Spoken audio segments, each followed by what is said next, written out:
Good day to everyone watching and listening to the second part regarding this festival that people keep and respect and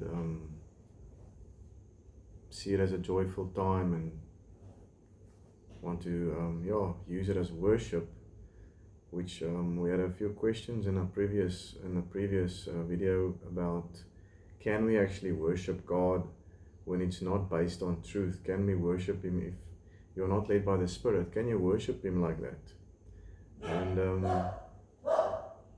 we saw that the Bible actually states that the only way that we can truly worship Him is in spirit and is in truth, and we cannot worship Him any other way.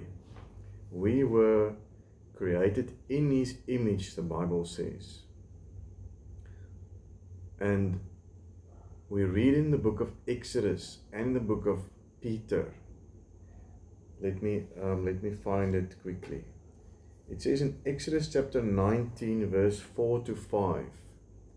It says the following.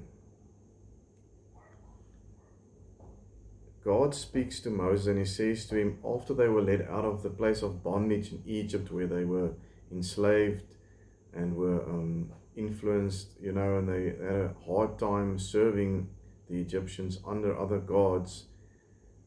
These Egyptians worshipped many gods, and even Pharaoh was seen as a god himself.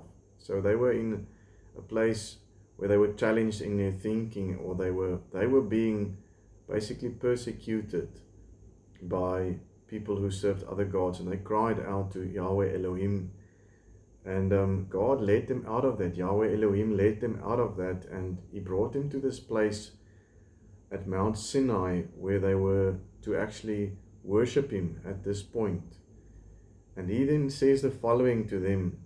He speaks to Moses and He gives them the opportunity to come into covenant with Him, and He says to Moses, Exodus 19 verse 5, if you will indeed obey my voice and keep my covenant, you shall be a special treasure to me above all people, for all the earth is mine.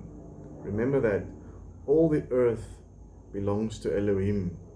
You shall be to me a kingdom of priests, a holy nation. A kingdom of priests and a holy nation. You shall be above all people, for all the earth is mine. And if you turn to 1 Peter 2 verse 9, you see this scripture being repeated. This is in the new covenant, the renewed covenant, the new covenant. Peter also calls us, even as Yahweh spoke to Moses, calling the Israelites a holy nation, a royal priesthood, to serve Him in a specific way in worship. 1 Peter 2:9, he says, you are a chosen generation, a royal priesthood, a holy nation, His own special people, that you may proclaim the praises of Him who called you out of darkness into His marvelous light. So here we see that He has called us to be a specific covenant remnant towards Him. He is the one who owns the whole earth. There's nothing that He doesn't own. And we as people on the earth, He calls us a special treasure above all other peoples. And what His heart was to proclaim who He was in all the earth using us. And looking at man, Scripture says He looks throughout all the earth to see who is faithful. Now when we consider this, we must understand that worship, and that was the point that I was making, was when we worship Him, we must worship Him in spirit and in truth. There's a specific way that He led us into covenant, because we were fallen in the Garden of Eden. He led us into covenant, and He gave us His Spirit, and He gave us His Word. That's why I say, if you worship Me in spirit, and you worship Me in truth. Now, I want to talk about, so many people will tell me that, a Christmas tree is just a physical implement or physical thing, and There's no real spiritual connotation to it. But here is we're just going to read a couple of verses. And God says in the Word that He doesn't want us to worship Him as other nations worshipped false gods. Now, people can reason with me regarding whether a Christmas tree was truly used in pagan worship or whether it is not. Well, I'm not going to go into depth in that in this short video, but it actually is. A Christmas tree and hanging ornaments on it was part of pagan practice. In Jeremiah chapter 10 actually speaks of this specific action, whether you find it as being directly pagan or not.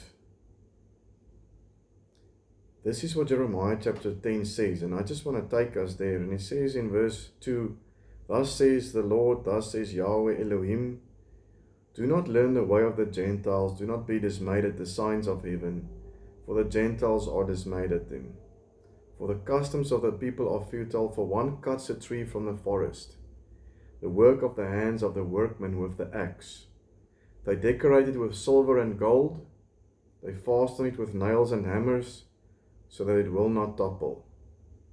They are upright like a palm tree, and they cannot speak, they must be carried, because they cannot go by themselves.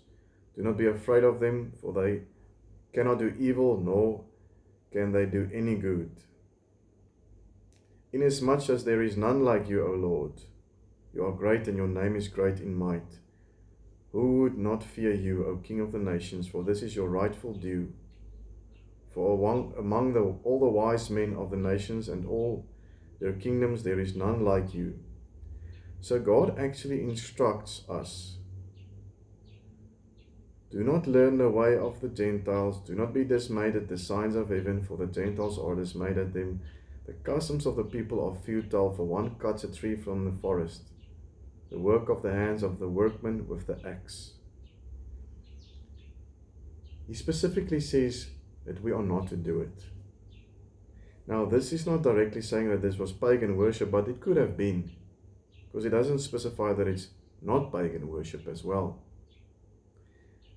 But it does instruct us to not do this. Now, so many times, Exodus chapter 34 and verse 12, God says to His covenant people, do not learn the way of other nations. Do not learn the way of other nations, because you will learn from them how they did things in life, and also you could also then ask them how they served their gods, because obviously it was important for people how they served their God. So they would happily share that with the Israelites. Listen to what it says in Exodus chapter 34 verse 12. Take heed to yourself, lest you make a covenant with the inhabitants of the land where you are going. So they are going to a land God is giving them. This was the enemy. God is giving them that land. Lest it be a snare in your midst. You shall destroy their altars, break their sacred pillars, and cut down their wooden images. It says, break down everything that they used to worship their gods. For you shall worship no other God, for the Lord, whose name is jealous, is a jealous God. Remember that He's a jealous God. Cut down everything. Don't learn from anybody else, even how they serve their gods. Don't get mixed in your mind with how they did that. Don't even worry about it. Don't even ask them. God says, don't even ask them. He says, because what could happen is the following. Lest you make a covenant with the inhabitants of the land, and they play the harlot with their gods, and make sacrifice to their gods, and one of them invites you, and you eat of his sacrifice. Because you would be intrigued about this God. You would be intrigued about this and that. And then you go after that. He's taken them out of Egypt, a place of slavery and bondage. And the Israelites did struggle with going back into bondage, wanting to go back to that place when God kept them in a desert, in a very dry place. to have them focus on Him and Him alone, cultivating that desert life which was dry, to teach them how to follow Him and Him alone and trust Him and Him alone as God. And He says, be careful, because these people could teach you how to follow their God. And then you go and you partake of it.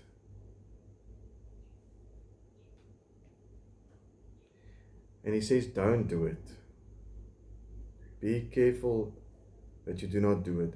Deuteronomy 12 verse 29 says the following.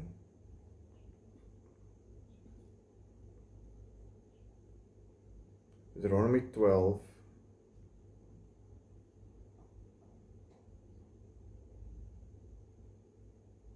you can turn there yourself if you want, because this is, I believe, the scripture with the most weight for all of us regarding Christmas trees. It goes with it. We will go and study and do it in depth, or we can share a link with you regarding whether Christmas is truly pagan. And we are still going to do Odin, or we're still going to do Santa Claus's character and see what is the fruit of it and the origin of it, and what it actually just portrays, being the character that he is. Is he portraying worship to God, or is he portraying something totally different? But here we go with Deuteronomy 12 verse 29. When the Lord your God cuts off from before you the nations which you go to dispossess, and you displace them and dwell in their land, take heed to yourself that you are not ensnared to follow them.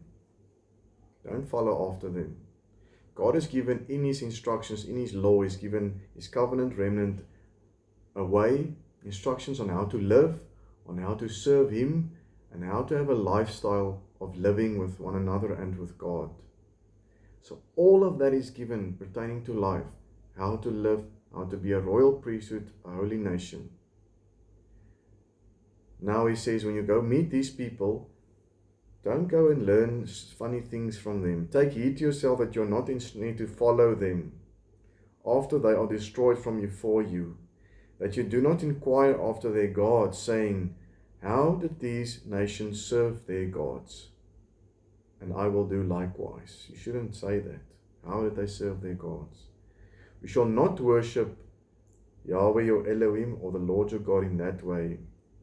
For every abomination to the Lord which He hates they have done to their gods. For they burn their sons and daughters in a fire to their gods, to Molech. They did that. So there you can see, God says, be careful that you do not go into that place of questioning how other gods were worshipped. Because if you do that, you transgress this, especially this commandment. And we're going to go deeper into the following question, because many people have this question. If I put up this physical thing, there's no spiritual implication to it. I don't mean to worship other gods. I don't mean to worship idols. Yes, you might not intend to do that. Your intention might not be to do that. But what does God say about creation and how to worship Him? And how does He actually feel about His creation? And how does He feel about us? Because we were placed inside of creation to do what? To be a royal priesthood and a holy nation, accordingly living to worship Him. In what way? In spirit and in truth. That is why it is called a covenant. Jesus Christ renewed the covenant in the sense that He gave His blood so that we can be led through the Spirit, repent, read the Word, repent, and be renewed in our minds. A marvelous work of the Holy Spirit. It says it's a gift of the Holy Spirit. It's a gift that helps us to train us into holiness and righteousness. And it says it's the Spirit of truth who will lead us into all truth. So I want to leave you with this today. or this, for just for this session, this short little video that we make, He doesn't want us to be intrigued. Things outside, or things of nations that serve other gods, that don't follow Him in spirit and in truth, be careful that you want to bring things into your worship that was used, or in the manner that they worshipped other gods. You want to bring that into your life. Now, if Christmas has pagan roots, then the scripture says here in Deuteronomy 12, you should definitely not even worship God in that way. Meaning, having the tree, hanging things on the tree, or having this character, Santa Claus, even on your lips, quite frankly. If it was a false deity, or it was a deity and a false god, and an idol type of a thing. And we're going to talk the next time a little bit about how God feels about physical things that people erected as places of worship. We're going to talk about the earth and creation. And we're going to talk about us as people that follow this God that says, heaven is my throne and the earth is my footstool. How does He feel about all these things, and what does His word say regarding that? So I greet you and bless you in the name of Jesus Christ.